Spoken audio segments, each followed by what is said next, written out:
अस्सलाम वालेकुम गाइस, जैसे कि आप देख सकते हैं मैं आपका मोहम्मद जाफ़र शराद और उम्मीद करते हैं आप लोग फिट फाट होंगे, खैर खैरियत से होंगे। आज का जो मौसम है बेहद प्यारा और ख़ूबसूरत है, आप इसका मंज़र देख सकते हैं।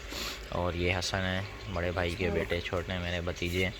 तो इन्होंने हमने आज वीडियो बनानी है स्पेशली, जो बड़े भाई को भेजनी है। उन्होंने कहा था कि वीडियो बना के भेजें मुझे अपने पेरेंट्स की, और जिसके बच्चे हैं तो उनके बच्चों वगैरह की वीडियो बना के सेंड करें। तो आज हम सेंड कर रहे हैं, तो इसी मौजू से बात है। और आज जो मौसम है प्यारा है, इसीलिए आपको व्यू दिखा रहा हूँ। आप देख सकते हैं बैक साइड से कि खुद मैं खड़ा हूँ। इस टाइम फजर का टाइम है, तकरीबन 8:30 हो रहे हैं। तो आज संडे है, हसन स्कूल नहीं गया हुआ, तो भाई ने कहा था वीडियो का, तो आज वीडियो बना रहे हैं। तो ये वीडियो बनाते हैं, अभी आ जाएँ, चलें वीडियो तब बनाते हैं पैरट्स। तो गाइस ये देख सकते हैं हमारा केज सेटअप जो है पैरट्स का। ये बड़े वाले ग्रीन, छोटे वाले लव बर्ड्स से कॉकटेल हैं जो आपको दिखाई दे रहे होंगे।